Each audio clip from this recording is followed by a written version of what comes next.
Hello, माझं नाव प्रीती आहे आणि मी एक हाऊसवाईफ आहे आणि कालच आम्ही दौंडमधून एका नवीन शहरामध्ये शिफ्ट झालेलो आहोत. काल आम्हाला येण्यासाठी खूप उशीर झाला. एक 4-5 तरी वाजले होते आणि त्याच्यानंतर पुन्हा आम्हाला मार्केटला जावं लागलं, कारण उद्या कांबळेंना ऑफिसला जायचं होतं. त्यामुळे डब्यासाठी भाजी आणावं लागली आम्हाला. त्यामुळे रात्री एवढं काही साफसफाई करायला जमलं नाही. थोडंफार किचन पुसून घेतलं होतं. सकाळी काम्यांचा डबा सगळं झाल्यानंतर मग मी पूर्ण किचन साफ करायला घेतलं. सगळ्यात अगोदर मी खिडक्या साफ करायला घेतल्या होत्या, कारण त्या खूप चिकट झालेल्या होत्या. घासणीने एवढं घासून पण त्या निघत नव्हत्या अक्षरशः. त्यामुळं 2-3 वेळा मी त्या घासून काढल्या होत्या किचनच्या खिडक्या. त्याच्यानंतर मग मी टाईल्स पण घासून घेतल्या.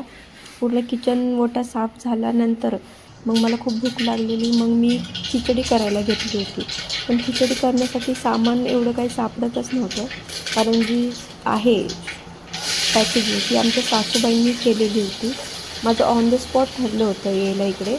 अगोदर कांबळे बोलले होते की मी एकटाच जाईल, पण घरचे म्हटलेले की तुला एकट्याला तिथं गेलं तर परत जेवणाचे तुझे खूप हाल होतील, मग तू मला प्रीतीला पण तुझ्यासोबत घेऊन जा. त्यामुळे मला ऑन द स्पॉट सगळं करावं लागलं. खूप धावपळ झाली पॅकेजिंगची.